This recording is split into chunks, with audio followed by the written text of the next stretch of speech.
Okay, well, welcome everyone. Thank you so much for coming out. I am Scott Walter. I'm the president of the Capital Research Center, which is sponsoring this panel. And after this panel, immediately in the same room here at 2 o'clock, we will have our second panel, which is an Ask Me Anything. So try to stump our experts on Soros and Antifa and the resistance and all your favorite lefties. The first person to stump us completely wins a new iPad. This panel, however, is going to be on the Dirty Dossier and everything you didn't know about that. And it is the talk will be given by my colleague here, Dr. Stephen Allen, and the talk he's giving is actually part of his forthcoming book from Regnery that'll be entitled Revolt of the Deplorables. And that will give you even more history because that will start not in 2016 in that election, but at least as far back as 1976 when a certain upstart named Ronald Reagan was causing the party establishment a great deal of dyspepsia. I don't want to waste your time here, though. We want to get straight to Steve, so I'll just give you his brief background. First of all, he is the Chief Investigative Officer for Capital Research Center. He earned a law degree and also a PhD from George Mason University in biodefense. But for this panel, his credentials are that he was born in Alabama, in the foothills of Appalachia, on a chicken farm. So without further ado, Steve. And that, believe it or not, is relevant. Every story starts sooner than you think it does. The story of the Dirty Dossier actually starts in October 1978. That's when the Clintons were a young power couple coming up. Bill Clinton was 3 weeks away from being elected governor. He had a 30-point lead. And when you're the first couple of Arkansas, people want to give you money. And among those wanting to give money to the Clintons was a big chicken company, Tyson Foods, which is now the largest meat processing company in the world. And they are the biggest polluters at this point in the state of Arkansas. They need to have the governor in their pocket. So they would set up a fake commodities account through which they laundered $100,000 in 1978 money, about $400,000 today. Hillary put in $1,000 and she walked away with about a $100,000 profit, which was actually the money laundered from Tyson Foods. Someone calculated that the chance of her being able to do this honestly, the way she claimed that she had done, was 100,000 times less than that of winning the Powerball. And the picture you saw here of Hillary, that's her at the Pretty in Pink press conference, as it was called in the 90s, when suddenly all these records came out and she had to explain it. Of course, you'll be surprised to learn that the media simply took her explanation, didn't check it out, and ran with it, and the Clintons were fine after that. Now, what came out of this, and you can read our longer piece called The Clinton Method, which is on our website, it revealed various techniques that the Clintons use methodically to get away with the bad things that they do. You see payoffs from people who have business with the government. You have a scheme to hide the payoffs. The innocent explanation, a lie to cover it. And then when that blows up, they have a second lie and a third lie to cover that lie. The whining and diversion. Oh my gosh, you're attacking me because I'm a woman, or you're attacking me because I'm trying to do good things for people. The use of experts and friendly reporters to assure the public that nothing is amiss. The granting of pardons and immunity to people who know things, the withholding or loss of records, and then even parties to shred records in the old days or today smash smartphones and computers with hammers or use bleach bit. This is the kind of thing the Clintons have been doing all along, and it's the same pattern over and over. Hillary Clinton, I have sometimes said, is the Henry Ford of political corruption. Henry Ford did not invent the automobile, he just figured out how to mass produce it. And that's what Hillary Clinton did with political corruption. So understandably, when Hillary has this $400,000 in today's money that she made from the fake commodities deal, she doesn't want to pay taxes on it, so she's looking for a tax shelter. She goes to a Democratic Party operative named Jim McDougal, who sets up this thing called the Whitewater Development Corporation, which is a real estate scam. He diverted money from a savings and loan to cover the Whitewater losses. He ended up dying in prison. Susan McDougal, who was married to Jim McDougal during the scam, was convicted of fraud and conspiracy and served 18 months in jail, and then Bill pardoned her. She was, by the way, she was in jail in contempt because she refused to say whether Bill had lied in this case. Bill Clinton's successor as governor, Jim Guy Tucker, also went to jail. He was succeeded, by the way, by his lieutenant governor, Mike Huckabee, who you may have heard of. So a total of 15 persons were convicted of 40 crimes in connection with Whitewater, and Bill Clinton pardoned 4 of them. 2 years later, when the Whitewater records had been sought during that entire period, 2 years later they mysteriously showed up at the White House with no explanation. Then there's Filegate. In 1996, it turned out that hundreds of raw FBI files on Republicans, employees of the Reagan and Bush 41 administrations, somehow ended up at the Clinton White House. And the fall guy for this was the guy in the picture named Craig Livingstone, who was White House personal security chief. Bill Clinton said that it was just an honest mistake. He said it appears to have been a completely honest bureaucratic snafu. That was the term. You can look up snafu if you'd like in Google and find out what that is. But that's often the explanation that the Clintons have when something comes out, and that's it. It's an honest mistake. It's just something that happened. Nobody had any kind of evil motive. Then there is the Monica Lewinsky scandal, which wasn't really about Monica, but about conspiracy, perjury, witness tampering, a smear campaign against the Clintons' enemies, all over sexual harassment by Bill and covered up by Hillary. Famously, she went on the Today Show to say that Bill had been framed, I tell you, by a vast right-wing conspiracy. And along the way, the Clintons picked up operatives. These people will be very important as you study the Clintons' career and even into the Dirty Dossier story. And in this case, Terry McAuliffe up there with Bill in that picture. He was finance chair of the Democratic National Committee under Bill. Then he was the chair of the DNC. Then he was governor of Virginia. He's so close to the Clintons that he was reportedly on the phone with Bill about every 10 minutes on election night in 2016. Robbie Mook, who's Hillary's campaign manager in 2016, was McAuliffe's in 2013 when he ran for governor. In the 1990s, as McAuliffe set records raising money for the Clintons, congressional investigators uncovered a Chinese government scheme to funnel money to the Clinton operation through a number of business people, including a man named Charlie Tree. People who gave the maximum legal contribution to the Clinton campaign turned out, some of them, to be Buddhist nuns and monks who had taken vows of poverty. 94 people either refused questioning, pled the Fifth Amendment, or left the country. During that period, McAuliffe helped a company named Loral Space get seats on official trade missions, and reportedly with McAuliffe's intervention, the Clinton administration overruled national security officials to approve a Loral deal that gave communist China critical missile technology. Loral's CEO became the largest donor to the Democratic National Committee, while Terry McAuliffe became chairman. In 2009, as McAuliffe was preparing to run for governor of Virginia, he got $5 million from the taxpayers of Mississippi to build a plant for building electric vehicles in the manner of golf carts. But that turned out to be really a front for what's called an EB-5 visa program. Believe it or not, there's a program where businesses can essentially sell visas to people if you bring investment money to the United States. And in this case, it was used to get at least 31 Chinese affiliated with the communist regime into the country. His partner in this effort was someone named Anthony Rodham, which you may guess is Hillary's brother. Again, when McAuliffe ran for governor of Virginia, he got a $120,000 donation from a member of the communist legislature in China. Also, Anthony Rodham, by the way, is the godfather of the grandson of a guy named Aslan Abashidze, a former official in the former Soviet nation of Georgia, who partnered with Rodham in a hazelnut business. Abashidze was removed from office in 2004 after allegedly stealing $57 million and murdering a former deputy. He was given asylum in Moscow by Vladimir Putin. Money and political power coming together in business deals involving some of the world's most corrupt people, that's the Clinton organization.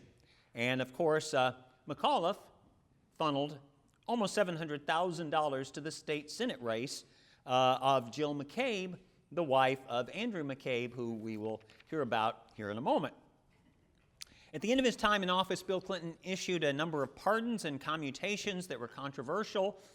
12 Puerto Rican terrorists, 2 weather underground terrorists, a man who had laundered $19 million for the Cali drug cartel, one person who was a cocaine trafficker, and another man who had committed mail fraud, perjury, and other offenses. They paid Hillary's other brother, Hugh Rodham, $200,000 each to help them get the clemency. Mark Rich was reputedly the biggest tax cheat in American history. He was facing 325 years in prison, and he had dealt with some of the world's worst dictators, violating the Iran sanctions and so forth. Rich was pardoned by Bill Clinton on Clinton's last day in office. Prior to the pardon, Rich's ex-wife, Denise, who you see here in the picture, had given more than $1 million to the Democrats, including more than $100,000 to the Hillary Clinton campaign for the U.S. Senate and $450,000 to the Clinton Foundation. But don't worry, the case was thoroughly investigated by one of Clinton's own U.S. attorneys and then by James Comey, who found no wrongdoing. I should mention that John Podesta, then White House Chief of Staff, was lobbied at least 7 times for the Rich pardon by his own former lawyer named Peter Kadzik, who Podesta once said, quote, kept me out of jail in the Monica Lewinsky case. Kadzik was later the Assistant Attorney General in charge of the Lois Lerner IRS investigation, in which President Obama's adversaries were targeted by the IRS. He said, Kadzik did, that there was no evidence that any IRS official acted illegally because, quote, poor management is not a crime. Later, Kadzik was in charge of the Huma Abedin email investigation. Even after the Clintons left the White House, documents kept disappearing. Take the case of Sandy Berger, Bill Clinton's national security advisor. In 2004, he goes to the National Archives before he's supposed to testify before the 9/11 Commission, and he stuffs a bunch of documents in his socks and his pants, and then after exiting the building, he hides them under a construction trailer so he can come back later and retrieve them, and he was caught and punished severely, including they took away his security clearance for 3 years. For all of this, he earned the nickname Sandy Burglar. The Clinton Foundation, to carry forward this great record, was founded in 2001. We can see the pattern that was quickly established. This is drawn in part from the work of Peter Schweizer and his team, the folks behind Clinton Cash. Bill arrives in a third world or developing nation, a poor country with valuable natural resources run by a dictator. Often Bill comes with a good friend, someone with business interests in that country. Bill and the local big shots have photo ops and then go behind closed doors to discuss business. There are legislative or bureaucratic hurdles that must be cleared or approvals that must be granted, decisions on which Senator Clinton or later Secretary Clinton or soon-to-be President Clinton would have or will have great influence. Often Hillary at first opposes the deal, or perhaps she says nothing, considering carefully what to do. The various interests pony up, promising to donate or donating to the foundation or its adjuncts, or paying Bill inflated fees for speeches or both, and then Hillary delivers, and the money rolls in. After she left the State Department, then sometimes she would be the one giving the speeches for ridiculous fees. The Associated Press looked at the 2 years for which records are available and found that of non-government people with whom Secretary Clinton met or had private phone calls, 55% were Clinton donors. We're not talking about $10 a month either. The median was about $100,000, and the average was $1.8 million that it took you to get this special attention from the Secretary of State. And that doesn't count 16 governments that gave money to the Clinton Foundation, about $170 million.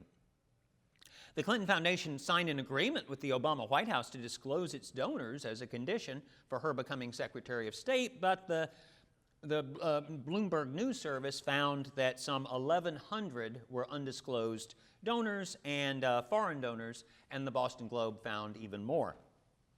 So, as someone once said, the business of politics consists of a series of unsentimental transactions between those who need votes and those who have money.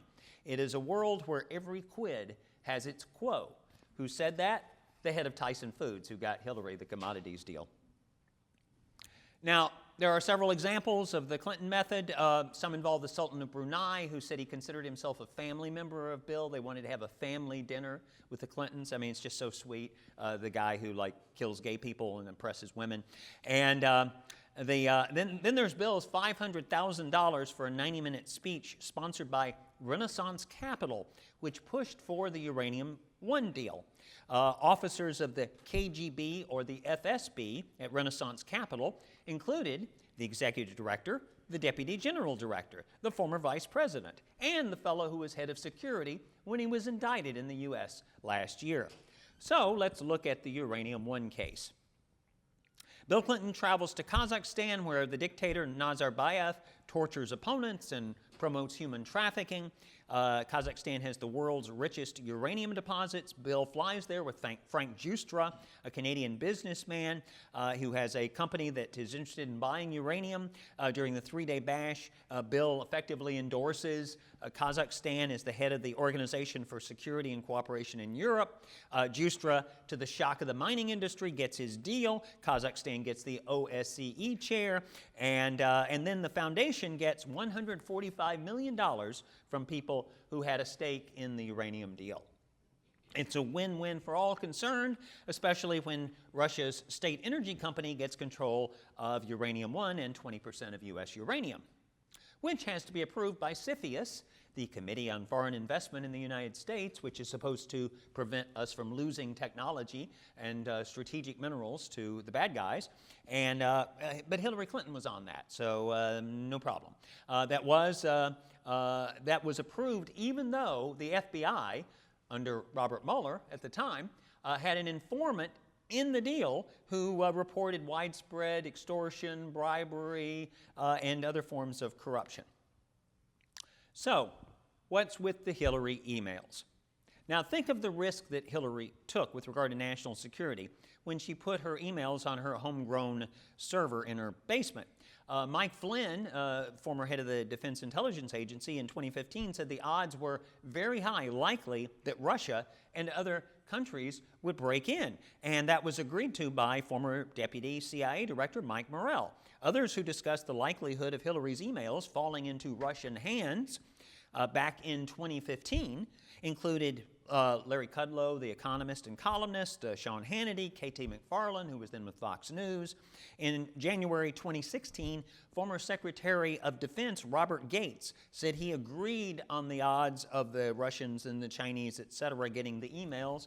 And in February 2016, former CIA Director Michael Hayden said, "I would lose all respect for the whole bunch of foreign intelligence agencies if they weren't sitting back paging through the emails." Now, this is an important point. Remember that everybody knew the Russians most likely had Hillary's email. This will come back in the story.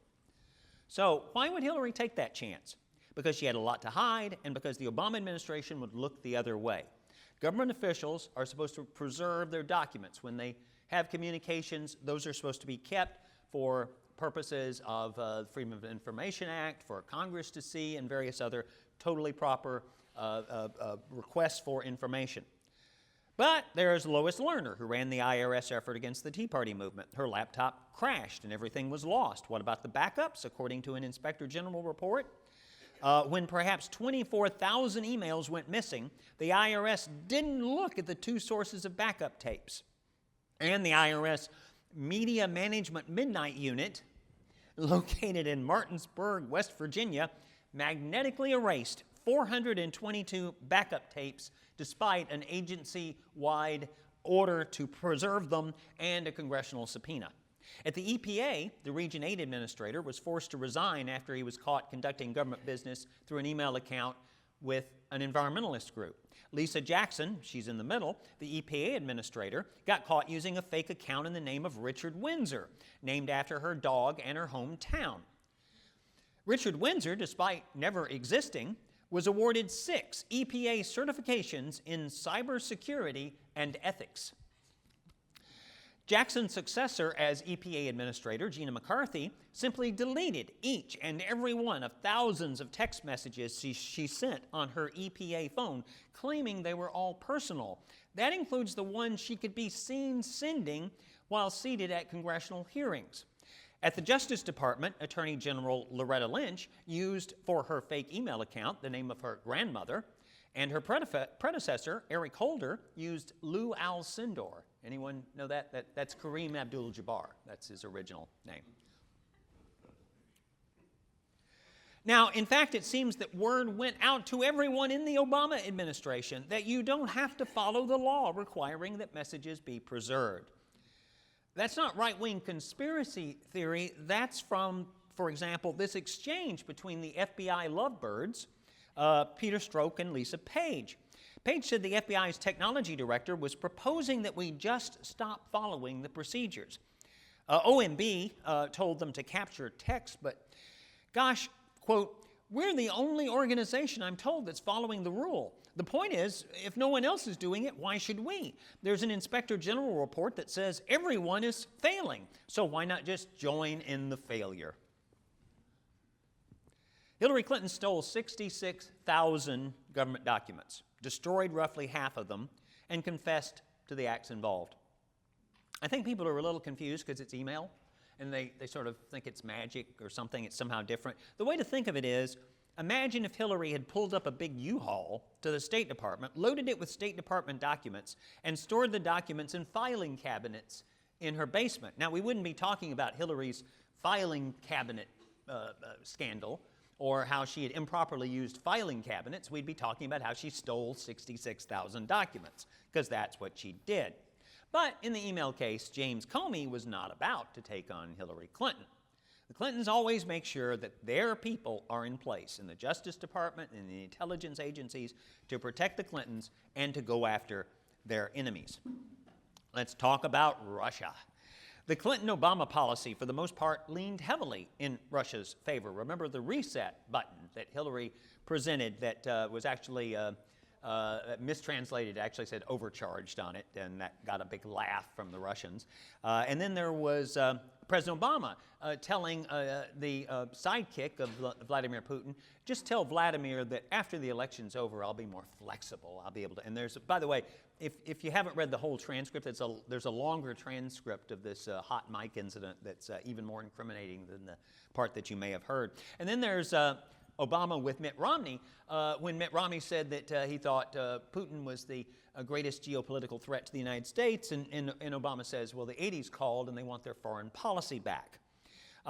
In Syria, in Georgia, Crimea, on missile defense, fracking, and Skolkovo, the Russia's Silicon Valley, for which Hillary helped round up support. She said, we have 40,000 Russians living in Silicon Valley in California. We would be thrilled if 40,000 Russians were working in whatever the Russian equivalent of Silicon Valley is, providing global economic competition, taking the internet and technology to the next level. So, on the other hand, you have Donald Trump. Now, when Donald Trump got into the race in 2015, he expressed skepticism about many of the policies that had been pursued by both Democrats and Republicans over the years. He was a critic of what he saw as unnecessary wars. He said that NATO, which was created to fight the Cold War, had outlived its original purpose and needed to find a new direction. He said he was tired of member countries in NATO not paying their dues, which is essentially you're supposed to spend 2% of your GDP on national defense, and only about 5 out of the 28 countries were actually doing that. With regard to Russia, he said a Trump administration would get along with Russia. He said he praised Putin for being a stronger leader, a better leader of his country than Barack Obama was of his, which of course was interpreted as Trump admiring Putin, but was actually more of an insult aimed at Obama. Meanwhile, Putin praised Trump. Well, not really. He said Trump was a successful businessman, which is true, and that Trump was brilliant, but that was a mistranslation. The word brilliant that he used was actually colorful, as in a colorful celebrity. And yet the critics immediately said, look, here, Putin just loves Trump because he thinks he's brilliant, he's smart, when he was just saying he's colorful. You know, he's got like his own TV show and stuff. And by the way, Trump fell for this too. Trump and Clinton and various others all thought that Putin had said that Trump was brilliant. Now today we would sort of think this is ridiculous. You know, with Jim Mattis as Secretary of Defense, and just the other day we killed either dozens or maybe a couple of hundred of Russian mercenaries in Syria.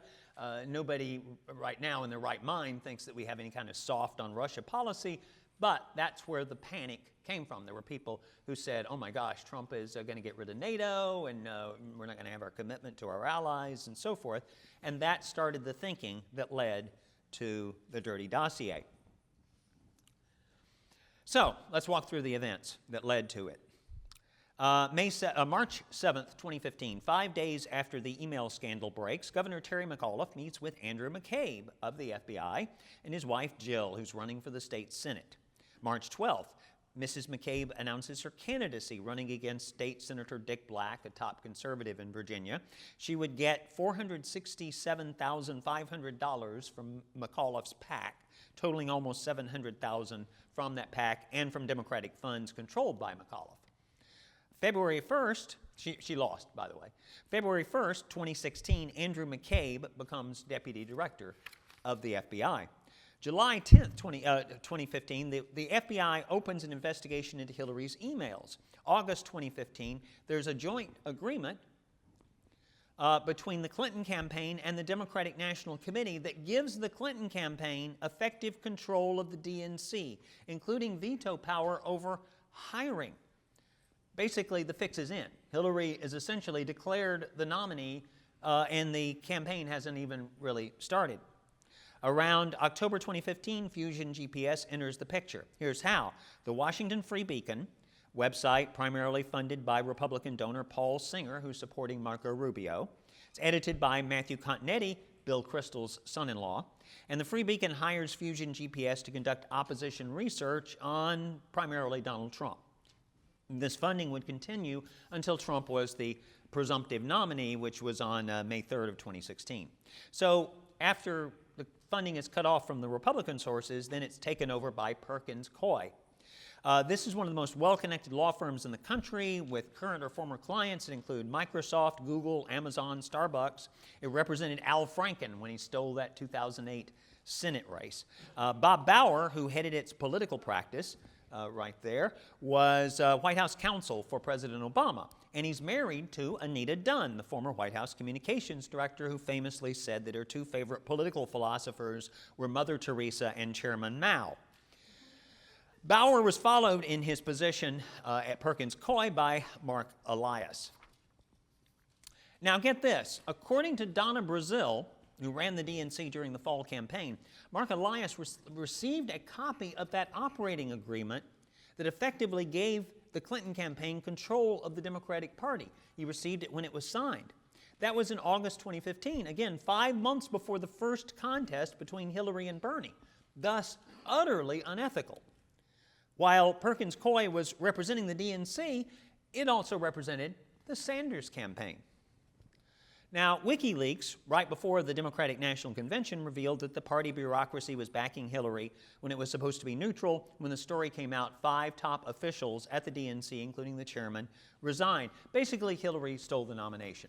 The fact is that we don't know what happened in Iowa. The records were destroyed.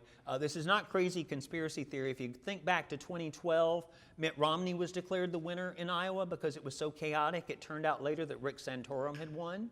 And probably that's what happened. Something like that happened in Iowa. Can't say for sure, but I think there's a good chance Bernie won. The person who was in charge of counting the votes was a woman who had a license plate on her car that said HRC 2016. So not exactly a neutral person in this. And then Bernie went on to win in New Hampshire. He ended up with 46% of the non-superdelegate delegates.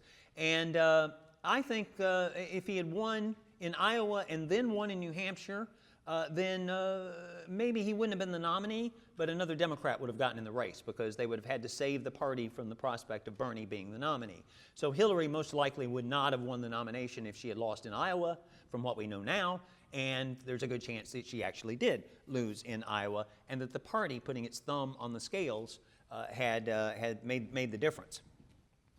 So the Bernie people, they have every right to be angry. And one of the reasons that there had to be this demonization of Donald Trump is that because of his positions on things like trade and immigration that appealed to blue-collar workers and to a lot of the same people that were attracted to Bernie, the Democrats had to keep the Bernie people in the tent, and one of the ways they did it was just by making Trump the biggest monster there ever was in the history of American politics. Okay, back to Perkins Coie. The law firm made two notable hires in 2016. One was CrowdStrike, the computer security firm that claimed to have proven Russians were behind the Democratic National Committee hack. I should note that CrowdStrike was funded with a reported $100 million from Google, overseen by Obama advisor Eric Schmidt. The other hire that Perkins Coie made was Fusion GPS. Interestingly, there was later a congressional hearing in which John Podesta, Hillary's campaign chairman, was asked if he knew who paid Fusion GPS, and he said he didn't. Sitting next to him was his lawyer, Mark Elias, who had paid them and who never said anything. This is them after they came out of one of the hearings there in the picture. And then the other picture is Glenn Simpson, the famous co-founder of Fusion GPS, which supposedly represents the fusion of journalism with business intelligence. He has a long record. I've known him for a long time. He was behind, to a great degree, that fake story about Newt Gingrich getting in trouble with the IRS, of which Newt was eventually completely cleared, but after going through a horrible experience. He was someone who worked against Mitt Romney in 2012. It was Fusion GPS who came up with that report showing that Planned Parenthood was really innocent regarding those videos that showed people from Planned Parenthood talking about selling body parts and techniques that were less crunchy and all those horrible things. Well, he was the one behind, Fusion GPS was behind the report that all the media cited as proving that, oh, no, those videos were doctored, and that never happened. So basically, Fusion GPS is a scam operation, really, in terms of politics. And guess what else Fusion GPS worked on? Smearing Bill Browder, the principal proponent of the Magnitsky Act. That's really important, and we'll get back to that in a moment. Now, we're up to March 29th. Paul Manafort is hired to run the convention operation for the Trump campaign. He helped run the convention operation for Gerald Ford in 1976, so I stuck in a little picture of me at the 76 convention. Yes, I had hair then. And I was working on the opposite side from Manafort, so I actually remembered him. Manafort is a gun-for-hire lobbyist in Washington who's reportedly made well over $100 million. Many Trump supporters were concerned when he was hired for that very reason, especially because he had worked for the pro-Russian side in Ukraine in the presidential election. Dick Morris, who you remember was Bill Clinton's campaign consultant and now works for Republicans, he said that he worked for the anti-Russian side in the same race, but he worked for free. And according to Morris, Manafort made $30 million. It's important to note, in his Ukraine work, Manafort, listen to this, Manafort teamed up with the Podesta Group. That is the group founded by Hillary's 2016 campaign chairman, John Podesta, and run by his brother, Tony Podesta.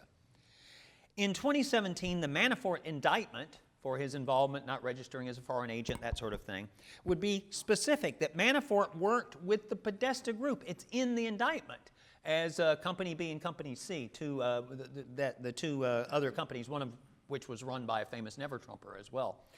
Tony Podesta would step down from his company, his successor would leave, the firm would go under, but the involvement of the Podesta Group was hardly mentioned in the media.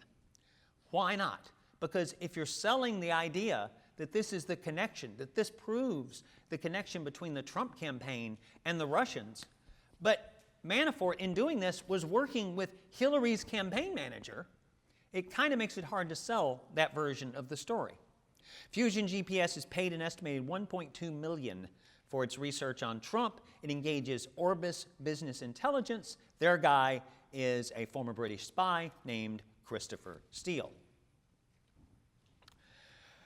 April 19th, Mary Jacoby, the wife of Fusion GPS founder Glenn Simpson, visits the White House. We don't know why. In May and June, sometime in that period, Peter Strzok changes James Comey's May draft language about Hillary from how she had been grossly negligent to being extremely careless. And if you followed this, you know that's critical because even though those two terms mean exactly the same thing, one kind of automatically triggers legal proceedings. So this is just a way of getting Hillary out of trouble. Okay, now let's introduce George Papadopoulos. He's not much more than a glorified intern in the Trump campaign, someone who's supposed to be a foreign policy advisor, but seems to have little special knowledge outside the realm of Turkey and Cyprus and Israel's natural gas holdings and a few things related to that. Now, to be fair, the Trump campaign did list him as an advisor. They sort of deserve to be in trouble for this. Trump mentioned his name vaguely to reporters as a great guy on his team. And Papadopoulos had his picture taken sitting at a table with other advisors. But that was when the campaign was under a lot of fire for not having experts working for them.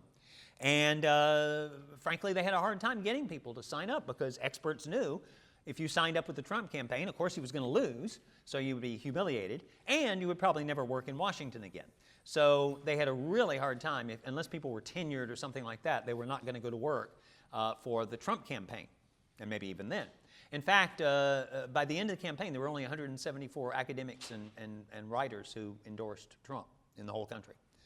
So why do I say that Papadopoulos was a glorified intern? Because the Washington Post characterized him, roughly speaking, that way in April 2016, pointing out his lack of expertise and that he had, believe it or not, listed being a model UN delegate on his resume, that was one of the main qualifications that he had. That's the thing that Lisa Simpson is really proud of being involved in, if you watch The Simpsons. And by the way, it wasn't even true. So he was bragging about it, and it wasn't true at all. Later, during the campaign, when he's hanging around the office and doing things, he would pester campaign people with his idea of setting up a meeting between Trump and Putin, because that would just nail the election for Trump, he thought.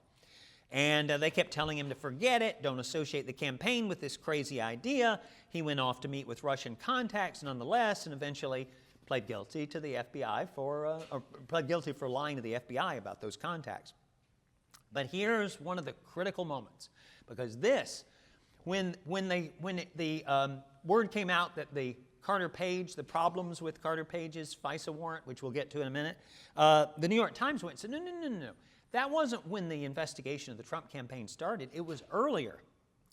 In mid-May 2016, Papadopoulos has an encounter with a Bill Clinton crony. And here's the New York Times account. During a night of heavy drinking at an upscale London bar in May 2016, George Papadopoulos, a young foreign policy advisor to the Trump campaign, made a startling revelation to Australia's top diplomat in Britain. Russia had political dirt on Hillary Clinton. About 3 weeks earlier, Mr. Papadopoulos had been told that Moscow had thousands of emails that would embarrass Mrs. Clinton, apparently stolen in an effort to try to damage the campaign. That's the guy that's Bill Clinton's friend that we're talking about. Exactly how much Mr. Papadopoulos said that night at the Kensington wine rooms with the Australian Alexander Downer is unclear. But 2 months later, when leaked Democratic emails began appearing online, Australian officials passed the information about Mr. Papadopoulos to their American counterparts, according to 4 current and former American and foreign officials with direct knowledge of the Australians' role. Now, I know it's hard to follow, but think about it. This means that months later, after the Clinton campaign started accusing Trump of working with the Russians, this guy, Alexander Downer, would come forward with his story, and it would supposedly launch the investigation. Do you see the problem? You see the problem? Besides things like, wow, what's the chance of running into one of Bill Clinton's cronies in some wine garden in London? Okay, maybe that's not so unlikely. But the big problem is, as I noted earlier, everyone in the political world knew the Russians almost certainly had the missing Hillary Clinton emails, the ones that she destroyed, presumably because of their incriminating nature. And how had George heard about this? Well, he met with a professor with connections to Russia for breakfast at a London hotel, and the professor said he heard about it on a trip to Russia. So, deep breath, Clinton buddy Alexander Downer says he remembers from a couple of months earlier that a drunk guy who worked in the Trump campaign told him that he had heard 3 weeks before that there were embarrassing Clinton emails in the hands of the Russians, which was told to him by a professor who said he had met with high-level Russian officials who told him that they had dirt on Hillary. I mean, if that's not grounds for spying on the opposition party's political candidate, I don't know what would be. Okay, Nellie Orr, former CIA, the wife of Associate Deputy Attorney General Bruce Orr. It's May 23rd. She applies for a ham radio license. Hey, 1 in 400 people in the United States has a ham radio license. Maybe she's trying to communicate with somebody. I don't know. But she goes to work for Fusion GPS. And in that capacity, she will bring in her husband, who will meet with the folks at Fusion GPS. Remember, the FBI guy goes and meets with the folks who are working for the Clinton campaign. CrowdStrike, that's that security firm hired by Perkins Coie, they come out at that point and say that it was the Russians who hacked into the DNC computers. Some argue with that, or say at least some of it was done by disgruntled Bernie Sanders supporters. That's neither here nor there right now. June 9th, though, we get to the meeting with Donald Trump Jr. at the Trump Tower. Publicist Rob Goldstone emailed Trump Jr. saying that the Russian government had dirt on Hillary Clinton. So Trump, Jared Kushner, and Paul Manafort met with Kremlin-connected lawyer Natalia Veselnitskaya. Ooh, that's her. Okay, now think back to what I said about Fusion GPS and its work related to the Magnitsky Act. Sergei Magnitsky, a Russian tax accountant who investigated fraud by tax officials, was imprisoned, denied medical treatment, beaten to death. The Magnitsky Act was intended to punish Russian officials who were thought to be responsible for his death. The main guy pushing it was named Bill Browder. Browder testified that Fusion's work against him was a smear campaign, and he tweeted that Glenn Simpson had repeated old and false Russian government attacks on me and Sergei Magnitsky. Browder wrote that Simpson whitewashes his accused Russian money launderer clients who received money from the crime that Sergei Magnitsky was killed over. So, get that. Glenn Simpson was working for Russian interests. Working with Fusion was that Russian lawyer, Natalia Veselnitskaya, who had had that meeting with Donald Trump Jr., the one at which he was supposed to be provided documents and information that would expose Hillary's ties to Russia. But actually it was about the Magnitsky Act and the Russian cutoff of American adoptions that was retaliation for the Magnitsky Act. Remember, he seemed confused when he talked about it. Why in the world would they suddenly start talking about adoption? Because that's how the Russians retaliated for the Magnitsky Act. So the Trump campaign, we are told, was secretly doing the bidding of the Russians, but then set up a meeting to get information that would expose Hillary's ties to the Russians. And the meeting was with the woman working with Fusion GPS, which is putting together, from Russian sources, the Dirty Dossier intended to finish off Donald Trump. Fox News reported that hours before the Trump Tower meeting, Fusion GPS co-founder Glenn Simpson met with Veselnitskaya. And then, after the meeting, he met with her again. Now, if I were a crazy conspiracy theorist, I would think that the Trump Tower meeting, was a setup to make it look like the Trump campaign was colluding with the Russians. A setup by the Russians. But that would be crazy. It's obviously just a really, really big coincidence. So there you go. There's Browder, and there's Magnitsky, the memorial for him. And there are the people who were at the meeting. Well, the ones on the top, 3 guys from the Trump campaign, and there's Natalia, and then Glenn Simpson, who she met with before and after the Trump Tower meeting. Okay, now we get to the juicy part. You might be able to guess. This is the point at which Christopher Steele comes up with the key thing everybody remembers from the Dirty Dossier. During a visit to the Ritz-Carlton in Moscow, Donald Trump stays in a room that had been occupied by the Obamas. Trump had prostitutes urinate on the bed to defile it. This was recorded by Russian intelligence and used to blackmail Trump into working for the Russians, being a Russian spy. Now, Trump was repeatedly, over years, profiled as a germaphobe. There were even articles that said, you know, this guy's really going to have to work on shaking hands with people if he's ever going to run for office because he doesn't like to do that. You know, he's just such a germaphobe. But we're supposed to believe the story that's in the Dirty Dossier. And then, June 26th, Bill Clinton has a 30-minute meeting with Attorney General Loretta Lynch at Phoenix's Sky Harbor International Airport. They talk about their grandchildren. July 2nd, the FBI, including Strzok, interviews Hillary. No video is made. No audio recording is made. There is no transcript. July 5th, Steele meets with an FBI agent in London. Around this time, he provides his information to David Corn of The Nation magazine. July 5th, James Comey says no charges against Hillary, and later admits that he had changed the description of the investigation from investigation to matter to match up what the Clinton campaign was saying. Then later, in July 19th, Steele alleges that Carter Page, another minor so-called advisor to the Trump campaign, he actually never met Trump and apparently never communicated with him, but Carter Page, who had been Merrill Lynch's VP in Moscow, then that person becomes the next person who's accused of being a Russian spy. He supposedly was, get this, offered a bribe to get rid of the sanctions against the Russians.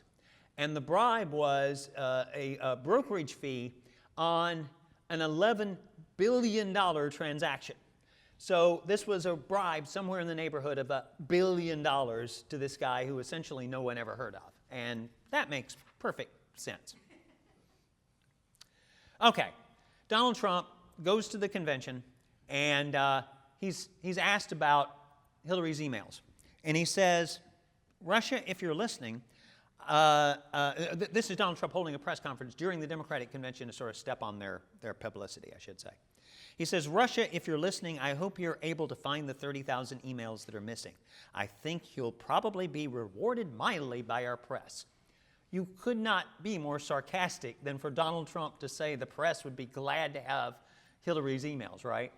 In any event, the problem with the characterization, the reporters, I have hundreds of citations from the media saying Donald Trump was urging the Russians to hack into our systems. The problem is you would need a time machine. These are the emails that had already been destroyed. He is saying to the Russians, you know, I heard you guys had copies of all those emails from Hillary. Maybe you should return the stolen property that you have. So he's urging the Russians to return the stolen property, and the media, they go berserk. One of my favorite is Robert Costa from the Washington Post was on a PBS program, and he said reporters were stunned to hear Trump say what he said. It was a jarring moment. We sat there with our jaws open. We couldn't believe that a presidential candidate was encouraging a foreign power, an adversary, to meddle in an election. Total nonsense. Total nonsense. At this point, the Steele dossier gets to the desk of Peter Strzok. He says at one point, F Trump. His girlfriend says, well, maybe you were meant to stay where you are because you're meant to protect the country from that menace. He says, I can protect our country at many levels. Not sure if that helps. She says, he says to her, I want to believe the path you threw out for consideration in Andy's office, that there's no way he gets elected, but I'm afraid we can't take that risk. It's like an insurance policy in the unlikely event that you die before you're 40. Andy is apparently Deputy FBI Director Andrew McCabe. In August 26, Strzok says in another text that he just went to a Southern Virginia Walmart. I could smell the Trump support. Smell is in all caps. He also said earlier regarding the Jill McCabe losing the state Senate race in Loudoun County that it was because of all the ignorant hillbillies who live there. This is Loudoun County, the richest county in America, by the way. So at this point, we end up with Harry Reid getting involved. He finds out about this. He ends up writing a letter to Comey saying that Comey should investigate this. Steele briefs reporters for the New York Times, the Washington Post, CNN, the New Yorker, Yahoo News. Yahoo News writes an article, and then that's presented with the FISA warrant application as if it were somehow confirming the information in the dossier when it was simply repeating the information in the dossier. By the way, two people, and if anything tells you what a crooked deal this was, it's that Sidney Blumenthal and Cody Shearer, two longtime Clinton operatives who are smear artists, also help write the dossier at this point. Now, by the way, in early October, the news media made sure we understood that our election systems are secure and that only crazy right-wing conspiracy theorists think our election can be rigged. This is Time magazine, and that's real. I have it right here. October 10th issue of Time magazine. Also, another ridiculous accusation in the dossier that Michael Cohen, a Trump lawyer, helps connect the Trump team and Moscow, traveling to places like Prague. His passport shows that he never went to Prague. And around this time, David Korn of the Mother Jones magazine writes an article laying out the idea that the Russians have compromising information on Donald Trump. Now, one of the things we need to do is put this in perspective in terms of, oh, by the way, the media were very surprised by the outcome of the election, which happened. Right afterwards, you have John Podesta and Robbie Mook, Hillary's campaign manager, coming up with the Russia idea. They have meetings immediately after their loss to decide how they're going to characterize their loss and who they're going to blame it on. You have the NSA director go to Trump in Trump Tower and tell the president-elect something that causes the president-elect to move his transition operations out of Trump Tower and to his golf club in Bedminster. John McCain gets involved through a former State Department official, and then John McCain is taking the Dirty Dossier and spreading it around town. At this point, President Obama imposes sanctions. He kicks out 35 Russians. He seizes some properties like this one, which are kind of minor, but they're there to show he's really serious now on this very thing that he had said before the election nobody should take seriously. And we get the unmasking of various people who were spied on by Susan Rice, the National Security Advisor, and Samantha Power, the UN ambassador. They're the primary people who apparently are doing the unmasking. As you may know, the way they spy on people nowadays is they don't put wires, wire clips on a wire. What you do is everything is collected, and then if it's something you're not supposed to hear, like Americans that you don't have a warrant for, then their identities are masked, but government officials under certain conditions can unmask those people and essentially spy on them retroactively, and that's what they were doing. So this is the kind of thing that you see going through. Then Michael Flynn, of course, gets caught up in this. The FBI agents who interviewed him said they didn't think he lied to them, but then later he ends up having to plead guilty to lying to them, which is something we're investigating right now. And then, of course, there's Julian Assange with WikiLeaks. If you'd like, go on our website, and we have there all the various revelations that were in WikiLeaks that showed corruption in the Clinton campaign. And that's the one thing that you might say the Russians actually did to meddle in the election, is that they exposed Hillary's corruption. But are we saying that's a bad thing? And I'm serious, that's an ethical problem that any reporter has when you're given something stolen. But we know how the left thinks about it, because when they had Donald Trump's stolen tax return, Rachel Maddow immediately went on the air with it, and you had a New York Times columnist who was offering to publish any stolen tax returns and so on. So they had no problem. Hillary campaign had no problem getting information from Ukrainians that they thought would hurt Trump and so on. So the idea that somehow you're not supposed to use this information because it comes from bad sources, we could argue that, but that's certainly not something that these people believe. And by the way, these are the meddling ads, the social media ads. As you can see, they're all over the place. Pro-Muslim, pro-gay, pro-Black Lives Matter, but also anti-George Soros and anti-John McCain. And there's a gays for Bernie. And then there's the one that apparently if you're against Satan, you're supposed to not vote for Hillary. And one of the things I should mention here, this is the one successful thing that the Russians did. It's a big rally that was held after the election. 56% of this Russia spending was after the election, and a whole bunch of it was way before the election. And very little of it was in states where that spending would make any difference. But this was the rally. This actually was successful. And you know why it was successful? Because helping the Russians in promoting the rally was CNN. So I guess they're Russian tools now. The fact is that the Russians have been meddling in U.S. politics forever. 1948, they run a candidate for president who was a former vice president of the United States. 1956, President Eisenhower warns the Russians to stop meddling in American politics. 1960, State Department does the same thing. 1960, also, Adlai Stevenson, who's considering running for the Democratic nomination, is offered to have his campaign funded by the Russians. 1968, Hubert Humphrey, the Democratic nominee, is told by the Russian ambassador, "We will fund your campaign." And Hubert Humphrey says, "Oh, it's enough that you support me." 1976, the Russians run fake letters trying to show that the anti-communist Democrat, Senator Scoop Jackson, who's running for president, that he's gay. 1976 also, they have a spy in the Carter campaign. 1984, they run a massive campaign, which is the nuclear freeze campaign, specifically to beat Ronald Reagan. They have U.S. senators' wives involved in this, including Teresa Hines, who was then married to a Republican senator and would later be married to John Kerry, a Democratic senator. This is interesting, how Moscow meddles in the West's elections. Heritage Foundation, 1984. I can find no news stories that refer to this report because nobody cared about the Russians meddling in our elections. And one last thing.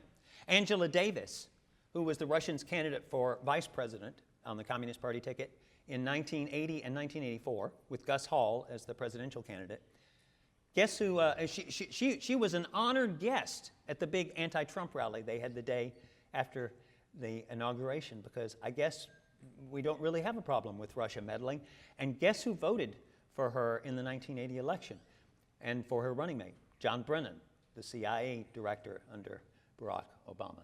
So I hope this puts everything in perspective, and we have more information on our website, and be glad to provide you with any information you need. And thank you very much.